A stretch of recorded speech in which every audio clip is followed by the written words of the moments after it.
د روژې مبارکه میاشت پر درو لسیزو یا درو برخو ویشل سوې ده. د علما کرامو په قول چې لومړۍ برخه یې د الله عز وجل د رحمتونو لسیزه ده چې پر ټولو مؤمنانو مسلمانانو د الله عز وجل رحمت اوري.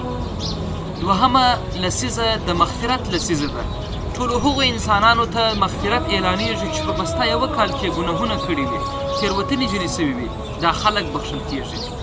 او دریمه لسیزه وروستۍ لسیزه د جهنم د اور څخه د خلاصون لسیزه ده. هغه کسان چې مستحق د جهنم یاد سوي دي هغوی ته الله عز وجل عفو کوي. ډېرو معززو روژتیانو د دونه بهترینو فضیلتونو سره سره بیا هم موږ په کم حالت کې خپل ژوند مخته بیایو.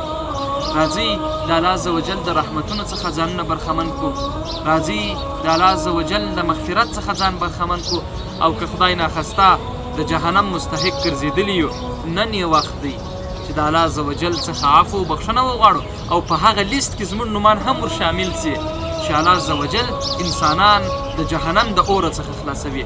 خدای تعالی دې مو دغه صفتونه په موږ کې پیدا کړي چې عفو و بخښنه د الله عز وجل څخه وغواړو او د جهنم څخه د اور د خلاصون نعمت ترلاسه کړو.